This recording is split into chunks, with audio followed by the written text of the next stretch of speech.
당시 천안 불당동의 신축 아파트는 25평이 매매가 5억 5천만 원, 전세가 4억 5천만 원이었습니다. 그녀는 본인 돈 7천만 원과 신용대출 3천만 원을 합쳐 갭투자로 아파트를 샀습니다. 중개사가 갭투자하면 월급보다 빨리 돈을 벌 수 있다고 했고 부동산 카페에서도 천안은 전세가율이 높아 안전하다는 이야기가 돌았죠. 게다가 주변에서 집값은 절대 안 떨어진다는 분위기가 형성됐어요. 그녀의 첫 투자 불당동 아파트 매수는 순조로웠습니다. 집값은 순식간에 올랐고 그녀는 이 방법을 절친에게도 알려줬습니다. 2025년 현재 그들의 투자 결과는 어떨까요? 2021년 초 다현 씨는 직장 동료들과 함께 즐거운 식사 자리를 즐기고 있었습니다. 그녀는 대기업에서 근무하는 6년차 연구원으로 또래보다 높은 연봉을 받으며 안정적인 사회초년 생활을 보냈습니다.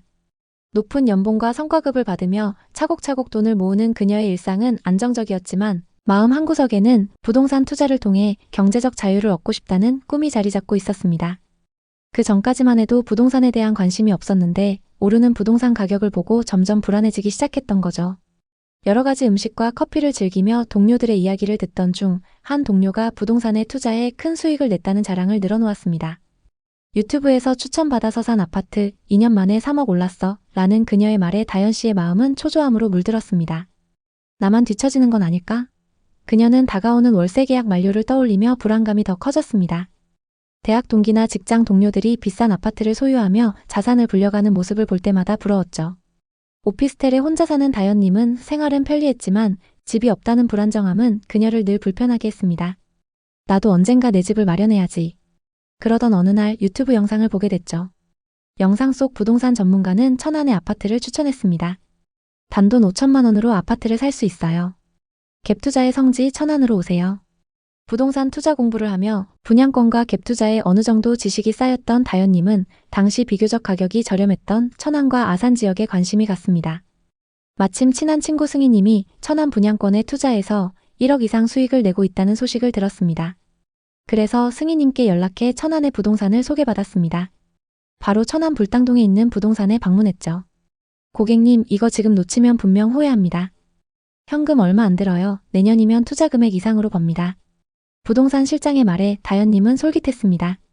맞아, 지금 아니면 영원히 못 살지도 몰라. 지금까지 모아놓은 돈이면 충분해. 그녀는 고민 끝에 결심했습니다. 당시 천안 불당동의 신축 아파트는 25평이 매매가 5억 5천만 원, 전세가 4억 5천만 원이었어요. 다현님은 본인 돈 7천만 원과 신용대출 3천만 원을 합쳐 갭투자로 아파트를 샀습니다. 중개사가 갭 한 채 돌리면 월급보다 빨리 부자 된다고 했고 부동산 카페에서도 천안은 전세가율이 높아 안전하다는 이야기가 돌았죠. 게다가 주변에서 집값은 절대 안 떨어진다는 분위기가 형성됐어요. 다현님의 첫 투자 불당동 아파트 매수는 순조로웠습니다. 전세 세입자를 바로 구했고 큰 돈을 들이지 않고 아파트를 소유했다는 뿌듯함이 있었죠. 당시 천안 아산 지역은 삼성전자 등 대기업의 영향으로 전세 수요가 높았고 부동산 시장은 뜨거웠어요. 계약하고 3개월이 지난 시점 다현님이 투자했던 아파트가 5억 8,500만 원에 거래됐어요. 3개월 만에 3,500만 원이 올라버렸죠. 기분이 너무 좋았던 다현님은 친한 친구에게도 이 방법을 알려줬습니다. 지연아, 지금 모아놓은 돈으로 저축하지 말고 나처럼 갭 투자해. 그럼 금방 돈 벌 수 있어. 내가 알려줄게. 그 주 주말 지연 씨와 함께 다시 천안의 부동산을 방문했고 급매물이라고 추천받은 매물을 바로 계약했습니다. 이렇게 두 절친은 투자 고수가 된 것 같은 기분으로 하루하루 들떠 있었습니다. 매일 올라가는 시세를 보며 너무 행복했죠. 비싸게 팔면 다음 투자할 곳은 동탄이라며 미리 계획도 세웠습니다. 상승장은 그들의 소비생활도 완전히 바꿨습니다. 집값이 오르면서 마치 자산가가 된 듯한 착각에 빠졌죠. 집으로 얼마를 벌었는데 이 정도쯤이야 라는 생각으로 자동차까지 바꿨습니다. 매달 할부금이 추가로 나간다는 생각에 조금은 부담이 됐지만 이미 투자해놓은 아파트가 돈을 벌어다 주고 있었기 때문에 큰 문제 없다고 생각했습니다. 그녀뿐만 아니라 지연 씨의 씀씀이도 달라졌습니다. 명품 옷과 신발로 월급을 거의 다 써버리면서도 불안함을 느끼지 못했죠. 쉬는 날이면 고급 식당에서 식사를 하며 자신이 성공한 투자자라고 느꼈습니다. 너무 방심했던 걸까요? 어느 순간부터 상황이 바뀌기 시작했습니다. 금리가 올라가면서 부동산 시장이 급격히 안 좋아졌습니다. 금리가 오르면 대출 이자가 늘어나고 이는 전세와 매매 수요 모두를 위축시키죠. 다현님이 계약한 지 2년이 지난 2023년 초 불당동 아파트의 전세입자가 전세금을 1억 내려달라고 요구했습니다. 아니면 다른 집으로 이사를 가겠다고 했죠. 해당 아파트 단지의 전세 시세가 그만큼 하락했던 겁니다. 같은 단지의 매매가는 이미 4억 초반까지 떨어졌고 다현님의 매입가보다 훨씬 낮았습니다. 결국 다현님은 전세 반환 대출과 마이너스 통장으로 돈을 마련해 전세입자를 붙잡았지만 갭이 2배 이상 커졌습니다. 사실 전세를 끼고 매수할 때 투자금이 적다라는 건 일시적일 수 있어요. 전세 보증금은 전세입자가 언제든 반환을 요구할 수 있는 부채입니다. 하락장에서는 더 위험하죠. 다현님은 갭 투자가 안전하다고 생각했기 때문에 이 부채가 나중에 어떤 폭탄으로 돌아올지 몰랐습니다. 다현 씨의 친구 지연 씨도 비슷한 상황에 처했고 두 절친은 집을 산 게 아니라 부채를 산 기분이 들었다고 합니다.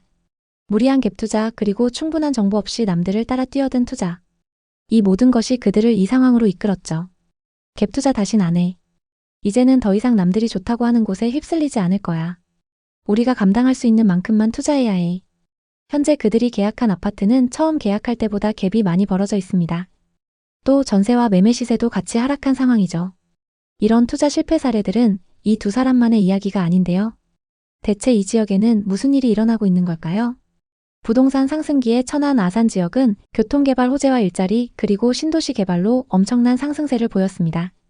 특히 전세와 매매 가격의 차이인 갭이 아주 적었는데요.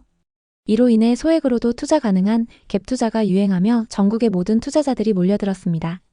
그 시기에는 전세 사기 사건들이 발생하기 전이었기 때문에 많은 사람들이 손쉽게 갭 투자를 할 수 있었죠. 이들은 사실상 자기 돈을 거의 들이지 않으면서 전세를 끼고 집을 살 수 있었습니다. 하지만 3년 정도 지난 지금 이들은 떨어진 아파트 가격을 보며 한숨만 쉬고 있습니다. 천안과 아산에서 거의 반토막에 가까운 하락 사례도 나타나고 있는 상황인데요. 한두 건이 아니라 이런 사례가 지금 천안 아산 곳곳에서 일어나고 있습니다. 천안 불당동의 한 아파트를 예로 들면 2021년 중반에는 시세가 평균 9억에서 9억 5천만 원 사이였으나 2023년 초 6억 중반까지 가격이 하락한 것으로 나타났습니다. 현재 거래되는 가격은 일부 회복하긴 했지만 최고가에 비해서 20% 이상 떨어진 상황입니다. 아산시는 북쪽으로 평택, 동쪽으로는 천안에 접해 있습니다. 삼성전자, 삼성디스플레이, 현대자동차 등이 들어서고 신도시가 건설되면서 인구가 꾸준히 늘어나던 곳이라 한동안 상승세를 탄 적이 있었습니다. 천안과 아산은 지리적으로 맞닿아 있어 하나의 생활권이라고 볼 수 있습니다. 이 말은 천안과 아산의 아파트 시세가 같이 움직인다는 뜻이기도 합니다. 실제로 2020년, 2021년 부동산 상승기에 두 지역 모두 가격이 올랐고 하락기에도 비슷한 수준으로 하락했습니다. 탕정에 있는 탕정 삼성 트라펠리스를 예로 들면 21년 10월 최고가 5억 6천만 원에 거래됐지만 25년 3월 3억 6천만 원까지 하락했습니다. 최고가에 비해서 2억이나 하락한 상황인데요. 이러한 변화는 금리 인상, 경제적 불확실성, 그리고 공급 과잉 등이 복합적으로 영향을 미친 결과로 분석됩니다.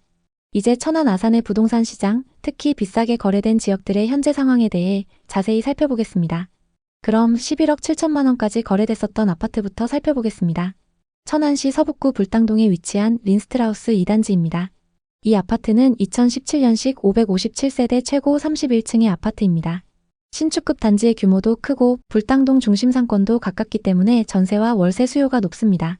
아산 탕정과 배방이 인접해 있고 천안 아산역 접근성도 좋습니다. 113타입 분양가는 4억 1천만 원이었고 21년 최고가 11억 7천만 원에 거래됐습니다. 상승장일 때 분양가에서 7억 6천만 원이나 상승했습니다. 이 아파트의 현재 시세는 어떨까요? 최근 6층 매물이 9억 4천만 원에 거래되면서 고점 대비 2억 3천만 원이나 하락했는데요. 정말 이 정도로 많이 하락했을까요?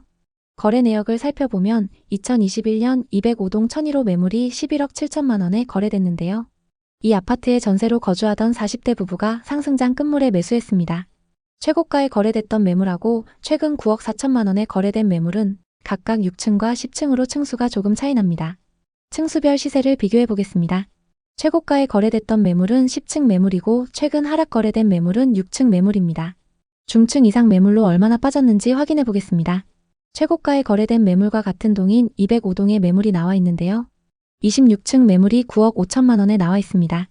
최고가 대비 2억 2천만 원가량 저렴하게 나와 있습니다. 현재 전세 5억의 임차인이 거주 중이기 때문에 현금 4억 5천만 원으로 매수가 가능합니다. 다음은 천안 성성동에 위치한 아파트인 천안 레이크타운 3차 푸르지오입니다. 신축 대단지인 만큼 전세와 월세 수요가 높은데요. 2020년식 1067세대의 신축 대단지입니다. 입주 시기가 상승장과 맞물리면서 엄청난 상승을 기록했습니다. 성성 호수공원과 삼성 사업장이 가깝고 이마트를 포함해서 중심 상권 이용도 편리합니다. 84타입 분양가는 3억 3천만 원이었고 22년 최고가 7억 6,800만 원에 거래됐습니다. 상승장일 때 분양가에서 4억 4천만 원이나 상승했습니다. 이 아파트의 현재 시세는 어떨까요? 최근 구축 매물이 5억 6,600만 원에 거래되면서 고점 대비 26%나 하락했는데요. 거래 내역을 살펴보면 2022년 305동 2201호 매물이 7억 6,800만 원에 거래됐습니다. 60대 투자자가 실거주 목적으로 상승장에 매수했습니다. 상승기 때 22층 매물이 7억 6,800만 원에 거래됐고 최근 구축 매물이 5억 6,600만 원에 거래되면서 2억 하락했습니다. 현재 84타입 301동 26층 매물이 5억 7천만 원에 나와 있습니다. 10개 부동산에 내놨는데요. 고층 매물 기준 고점 대비 아직 2억 정도 하락해 있는 상황입니다. 다음은 천안과 아산의 분양 아파트 분위기를 살펴보겠습니다. 현재 천안과 아산에는 거래 가능한 분양권 매물들이 많이 쌓여 있는데요. 현재 분양권 시세는 어떤지 살펴보겠습니다. 먼저 천안의 분양 아파트부터 보겠습니다. 청약 당시 고분양가 논란으로 미달을 기록했던 힐스테이트 두정역입니다. 84타입 평균 분양가 5억 4,800만 원대로 분양을 했는데요. 현재 분양권 시세는 어떨까요? 1호선 두정역 인근에 위치한 단지로 997세대이고 곧 입주를 앞두고 있습니다. 인근에 25년 입주하는 단지들이 있어서일까요? 대부분 매물에 마이너스 프리미엄이 붙어 있습니다. 현재 84타입 매물 중에는 분양가에서 3,500만 원까지 하락한 마피 매물이 있습니다. 105동 16층 매물이 분양가 5억 4,300만 원에서 3,500만 원 떨어져서 나와 있습니다. 다음은 아산입니다. 청약 당시 99타입을 제외하고 미달을 기록하면서 흥행에 실패했던 한신 더유입니다. 이 단지는 아산 중심부에서 벗어난 입지에 들어설 예정입니다. 그래서인지 현재 대부분 매물에 마이너스 프리미엄이 붙어서 나오고 있습니다. 25년 하반기 입주 예정인데요. 현재 104동 7층 84타입 매물은 분양가 4억 600만 원에서 마피 2,500만 원이 붙어서 분양가보다 싸게 나와 있습니다. 이어서 미분양 현황입니다. 천안에는 24년 하반기에 미분양 매물이 쌓였다가 점차 소진됐는데요. 현재 적정 수준 이하의 매물이 누적되어 있습니다. 아산에는 23년 이후 미분양 매물이 쌓이기 시작했습니다. 최근 조금 감소하긴 했지만 아직 1,600세대 이상의 매물이 쌓여 있습니다. 앞서 살펴본 분양권에 마이너스 프리미엄이 붙어 있는 이유를 알 수 있을 것 같습니다. 그럼 공급은 어떨까요? 천안에는 2023년과 2024년 수요보다 많은 신축 아파트가 공급됐습니다. 다만 26년과 27년에는 적정 수준으로 공급될 예정인데요. 현재 누적되어 있는 미분양 매물도 거의 없기 때문에 입지가 좋은 곳부터 상승할 가능성이 있습니다. 아산에는 27년까지 수요보다 많은 아파트가 공급될 예정입니다. 현재 누적되어 있는 미분양 매물이 소진되려면 시간이 꽤 걸릴 것 같습니다. 전세와 매매 가격 지수는 천안 서북구와 아산의 전세 지수가 눈에 띄는데요. 매매 지수는 좀처럼 반등의 기미가 안 보이지만 전세 지수 상승폭이 커지고 있습니다. 전세 가격 상승폭이 커지면서 매매 가격과 격차가 좁아지고 있는 상황입니다. 다만 천안 동남구의 경우 전세 가격이 상승하다가 하락세로 접어들었는데요. 이 지역은 전세 가격 흐름을 조금 더 지켜보시는 게 좋습니다. 천안과 아산은 인프라가 좋아질 가능성이 높아서 더 하락하기보다는 일정 시점에 반등할 거라는 전망도 있습니다. 반대로 아직 하락장이 끝나지 않았고 2026년쯤 돼야 금리나 경기 흐름이 안정되지 않겠냐는 의견도 많습니다. 매수 우위 지수도 매우 낮은 수준이라는 평가가 있는데 쉽게 말해 현재는 집을 살 사람보다 파는 사람이 훨씬 많은 상황이라는 뜻입니다. 당분간 이러한 기조가 바뀌지 않는다면 집값이 빠르게 오르기는 어렵다고 봐야겠습니다. 그렇다고 해서 이 하락이 영원히 지속되지 않을 가능성도 있습니다. 지금도 누군가는 이 가격이면 싸다고 판단해 매수에 나설 수 있기 때문인데요. 하락 속에서 하나둘씩 거래가 살아나고 매수자가 늘어나면서 거래량이 반등하면 그때가 하나의 바닥 신호가 될 수 있습니다. 과거 하락장이었던 시기를 보면 거래량이 늘어난 뒤에야 가격이 오르는 걸 볼 수 있습니다. 결국 지금 중요한 것은 충분한 여유자금과 장기적 시야를 갖고 접근하는 것입니다. 지금 당장 매수에 단기 차익을 기대하기는 어려울 수 있지만 어쩌면 2, 3년 후 반등을 고려하고 준비한다면 남들보다 싼 가격에 내 집을 마련할 수도 있습니다.